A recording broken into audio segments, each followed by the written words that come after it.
Hi friends, ನಾವು ತಲಕಾಡಿಗೆ ಹೋಗ್ತಾ ಇದ್ದೀವಿ. ನಾನು, ಕಮಲೇಶ್, ಗಣೇಶ್ ಈ ಕಡೆ ನೋಡು. ಗಣೇಶ್ ಸ್ವಲ್ಪ ಈ ಕಡೆ ನೋಡು. ಇಲ್ಲ, ಮಾತಾಡೋದಾಗ್ತಾನೆ. ಈಗ ನಾವು KSRTC ಬಸ್ಸಲ್ಲಿ ಬುಕ್ ಮಾಡಿ ಹೋಗ್ತಾ ಇದ್ದೀವಿ. ಮೈಸೂರು ರೋಡ್ ಸ್ಯಾಟಲೈಟ್ ಬಸ್ ಸ್ಟ್ಯಾಂಡಿಂದ 5 ಪ್ಲೇಸಿಗೆ ಕರ್ಕೊಂಡು ಹೋಗ್ತಾನೆ.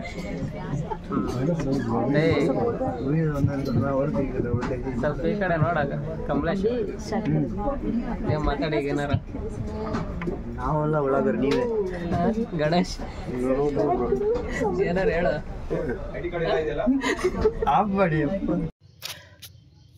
ಹಾಯ್ ಫ್ರೆಂಡ್ಸ್, ಇವಾಗ KSRTC ಅವರು ಬಿಡದಿ ಹತ್ರ ತಟ್ಟೆ ಇಡ್ಲಿ ತಿನ್ನೋಕ್ಕೆ ನಿಲ್ಲಿಸಿದ್ದಾರೆ. ಇವರು ನಮ್ಮ ಫ್ರೆಂಡ್ಸ್ ಕಮಲೇಶ್ ಆ್ಯಂಡ್ ಗಣೇಶ್. ಇವಾಗ ನಾವು ತಟ್ಟೆ ಇಡ್ಲಿ ತಿಂದು ಸೋಮನಾಥಪುರ ಟೆಂಪಲ್ಗೆ ಫಸ್ಟ್ ಹೋಗ್ತೀವಿ. ಓಕೆ ಫ್ರೆಂಡ್ಸ್, ಮುಂದಿನ ವಿಡಿಯೋಲಿ ಸಿಗೋಣ. ಈಗ ನಮ್ಮ KSRTC ಬಸ್ಸಲ್ಲಿ, ನಾವು ಬುಕ್ ಮಾಡಿರೋ ಬಸ್ಸಲ್ಲಿ ಎಲ್ಲರೂ ಜೋಶಲ್ಲಿ ಡ್ಯಾನ್ಸ್ ಮಾಡ್ತಾಯಿದ್ದಾರೆ.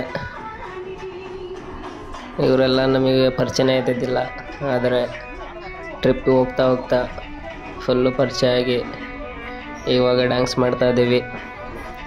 ತುಂಬ ಚೆನ್ನಾಗಿದೆ, ಸೂಪರಾಗಿದೆ.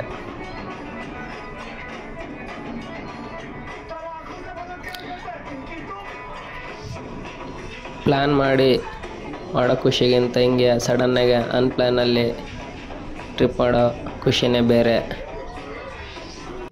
ಇವಾಗ ನೋಡ್ರಿ, ನಾವ್ಯಾರೋ ಅವ್ರವ್ರು, ಆದರೂ ನಾವೆಲ್ಲ ಸೇರಿ ತುಂಬ ಎಂಜಾಯ್ ಮಾಡ್ಕೊಂಡು ಹೋಗ್ತಾಯಿದ್ದೀವಿ. ಲೈಫಲ್ಲಿ ನಾವು ಪ್ಲ್ಯಾನ್ ಮಾಡೋಕ್ಕಿಂತ ಅನ್ಪ್ಲ್ಯಾನ್ ಆಗಿ ಸಿಗೋ ಖುಷಿನೇ ತುಂಬ ಚೆನ್ನಾಗಿರುತ್ತೆ. ಓಕೆ ಫ್ರೆಂಡ್ಸ್, ಎಂಜಾಯ್ ಮಾಡ್ಕೊಂಡು ಖುಷಿಯಾಗಿರ್ರಿ. ಓಕೆ,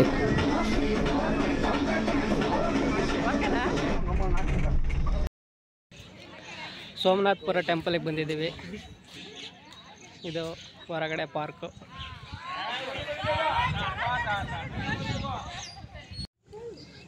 ಇವಾಗ ನಾವು ನೋಡ್ತಾ ಇರೋದು ಸೋಮನಾಥಪುರ ಟೆಂಪಲ್. ಇದನ್ನು ಹೊಯ್ಸಳರು 1268ರಲ್ಲಿ ಸೋಮ ಎಂಬ ರಾಜನು ಕಟ್ಟಿಸಿರುತ್ತಾರೆ. ಇದು ಹೊಯ್ಸಳರ ಕಾಲದ ದೇವಸ್ಥಾನ ಆಗಿರುವುದರಿಂದ ನಕ್ಷತ್ರ ಆಕಾರವಾಗಿ ಕಟ್ಟಿಸಿರುತ್ತಾರೆ. ಇದನ್ನು ಮೇಲ್ಗಡೆಯಿಂದ ನೋಡಿದರೆ ನಕ್ಷತ್ರ ಆಕಾರವಾಗಿ ಕಾಣುತ್ತದೆ. ಇದು ಕಲೆಗೆ ಹೆಸರುವಾಸಿಯಾಗಿರುತ್ತದೆ. ಈ ಕಲೆಯನ್ನು ನೋಡಿದ ನಮ್ಮ ರಾಷ್ಟ್ರಕವಿ ಕುವೆಂಪು ಅವರು ಒಂದು ಸಾಲನ್ನು ವರ್ಣಿಸುತ್ತಾರೆ ನಮ್ಮ ಕರ್ನಾಟಕದ ಶಿಲೆಗೆ. ಅದೇನೆಂದರೆ, ಕೈ ಮುಗಿದು ಒಳಗೆ ಬಾ ಯಾತ್ರಿಕನೇ, ಶಿಲೆಯಲ್ಲಿಯೂ ಗುಡಿಯ ಕಲೆಯ ಬಲ್ಲೆಯು ಎಂದು ಎಷ್ಟು ಅದ್ಭುತವಾಗಿ ಹೇಳ್ತಾರೆ. ಅಂದರೆ ನಮ್ಮ ಶಿಲೆ ಎಷ್ಟು ಹೆಸರುವಾಸಿದೆ, ಇಡೀ ಜಗತ್ತಿಗೆ ಒಂದು ಮಾದರಿ. ಇವಾಗ ನಾವು ದೇವಸ್ಥಾನ ಒಳಗೆ ಹೋಗಿ ತೋರಿಸ್ತಾ ಇದ್ದೀವಿ ನಿಮಗೆ. ನೋಡಿ ಎಷ್ಟು ಅದ್ಭುತವಾಗಿದೆ ಈ ದೇವಸ್ಥಾನ, ಎಂಥ ಅದ್ಭುತ ಕಲೆ, ಎಷ್ಟು ಚೆನ್ನಾಗಿ ಕೆತ್ತಿದ್ದಾರೆ ನಮ್ಮ ಹಿಂದಿನ ರಾಜರು ಎಂದರೆ ನೋಡ್ತಾ ಇದ್ದರೆ ನೋಡ್ತಾನೇ ಇರಬೇಕು ಅನಿಸುತ್ತೆ, ಅಷ್ಟು ಅದ್ಭುತವಾಗಿದೆ. ಒಂದೊಂದು ಕೆತ್ತನೆ ಒಂದೊಂದು ಕಥೆಯನ್ನು ಹೇಳುತ್ತದೆ. ವಾವ್, ಎಷ್ಟು ಚೆನ್ನಾಗಿದೆ ಮೇಲ್ಗಡೆ ನೋಡಿ. ಬಾಳೆಗೊನೆ ಥರ ಡಿಸೈನ್ ಕೆತ್ತಿದ್ದಾರೆ.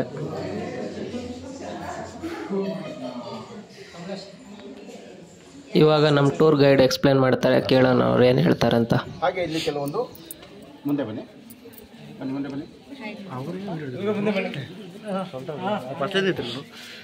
ಇಲ್ಲಿ ಕೆಲವೊಂದು ಮಿಥುನ ಶಿಲ್ಪಗಳು ಸಹ ಮಾಡಿದ್ದಾರೆ, ಕಾಮಶಿಲ್ಪಗಳು ಸಹ ಮಾಡಿದ್ದಾರೆ.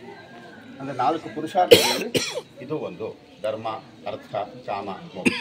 ಈ ದೇವಸ್ಥಾನದಲ್ಲಿ ಪ್ರಾಣಿಗಳು ಬಂದು ಧರ್ಮ, ಕಥೆಗಳು ಬಂದು ಅರ್ಥ, ಇದು ಕಾಮ, ನಂತರ ದೇವತಾ ಮೂರ್ತಿಗಳು ಬಂದು ಮೋಕ್ಷ. ಇದೇ ನಮ್ಮ 4 ಪುರುಷಾರ್ಥಗಳು, ಧರ್ಮ, ಅರ್ಥ, ಕಾಮ, ಮೋಕ್ಷ. ನಮ್ಮಲ್ಲಿ ಪ್ರತಿ ದೇವರಿಗೂ ಸಹ ವಾಹನಗಳಿದೆ. ವಿಷ್ಣು ವಾಹನ ಯಾವುದು ಗೊತ್ತಾ? ಗರುಡ. ನೋಡಿ ಇಲ್ಲಿ ಇಷ್ಟು ತಿಳ್ಕೊಂಬಿಡಿದೆ.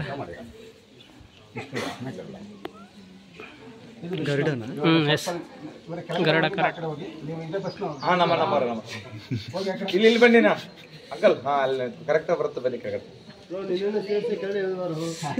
ಇದು ವಿಷ್ಣು ಇವಾಗ ಸರ್ಪದ ಮೇಲೆ ಕೂತ್ಕೊಂಡಿರೋದು ಶೇಷಶಾಹಿ ಅಂತೇಳಿ ಕರಿತೀವಿ. ಕೆಲವು ಸಮಯದಲ್ಲಿ ವಿಷ್ಣು ಹಾವನ್ನು ಈ ಥರ ಚೇಂಜ್ ಮಾಡ್ಕೊತಾನೆ, ಕೆಲವು ಸಮಯದಲ್ಲಿ ಬೆಟ್ ಮಾಡ್ಕೊತಾನೆ, ಮಲಗಿರ್ತಾನೆ, ಅನಂತ ಶಯನ. ಇದು ಶೇಷಶಾಹಿ ವಿಷ್ಣು. ಇದು ನಾಟ್ಯ ಗಣೇಶ. ನಾಟ್ಯ ಗಣೇಶ ಬಹಳ ರೇರು. ಗಣೇಶ ಯಾವಾಗಲೂ ಕೂತಿರೋದೇ ಜಾಸ್ತಿ. ಈ ದೇವಸ್ಥಾನದಲ್ಲಿ ನಾಟ್ಯ ಗಣೇಶ. ಇವಾಗ ನಾವು ಟೆಂಪಲ್ ನೋಡ್ಕೊಂಡು ತಲಕಾಡಿನ ಕಾವೇರಿ ನದಿಗೆ ಬಂದ್ವಿ. ಅಲ್ಲಿ ನಾವು ತೆಪ್ಪದಲ್ಲಿ ಆಡಿದ್ವಿ. 50 ರೂಪಾಯಿ ಒಬ್ರಿಗೆ ತಗೊತಾರೆ. ಅರ್ಧ ನದಿ ತನಕ ಹೋಗಿ ರಿಟರ್ನ್ ಬರ್ತಾರೆ. ನಿಮಗೆ ಫುಲ್ ಆಡಬೇಕಂದ್ರೆ 100 ರೂಪೀಸ್ ಪರ್ ಹೆಡ್ಡು. ಅದು ಎಂಡಿಂದ ಎಂಡ್ ತನಕ ಹೋಗ್ಬರ್ತಾರೆ. ಚೆನ್ನಾಗಿತ್ತು ಫ್ರೆಂಡ್ಸ್. ಓಕೆ.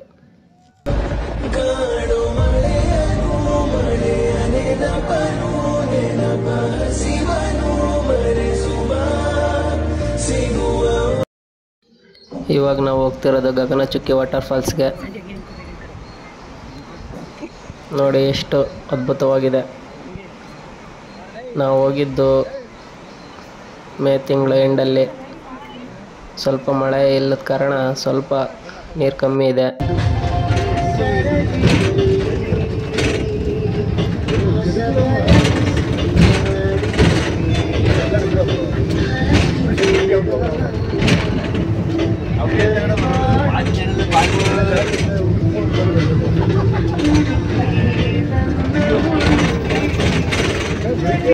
ಗಗನಚುಕ್ಕಿ ಫಾಲ್ಸ್ ನೋಡಿ. ಇವಾಗ ನಾವು ಭರಚುಕ್ಕಿ ಫಾಲ್ಸ್ಗೆ ಬಂದ್ವಿ.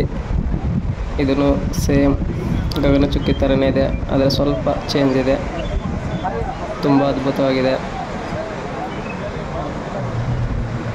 ನೀವು ಈ ಫಾಲ್ಸ್ನ ಫುಲ್ ಅರೆ ನೋಡಬೇಕಂದ್ರೆ ಜೂನ್ ಜುಲೈ ತಿಂಗಳಲ್ಲಿ ಬರೀ ಮಳೆಗಾಲ ಚೆನ್ನಾಗಿರುತ್ತೆ. ಅವಾಗ ತುಂಬ ಎಂಜಾಯ್ ಮಾಡ್ಬೋದು.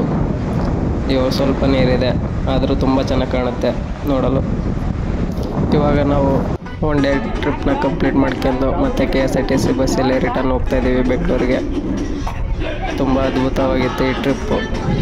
1 ಡೇ ಪ್ಯಾಕೇಜಲ್ಲಿ ಟೂರಲ್ಲಿ ನೀವು ಹೋಗ್ಬೇಕಂದ್ರೆ www.ksrt.in ಅಲ್ಲಿ ಬುಕ್ ಮಾಡ್ಕೊಂಡು ಹೋಗ್ರಿ. ಇದು ವೀಕೆಂಡಲ್ಲಿ ಮಾತ್ರ ಇರುತ್ತೆ, ಸಾಟರ್ಡೆ ಮತ್ತು ಸಂಡೇ.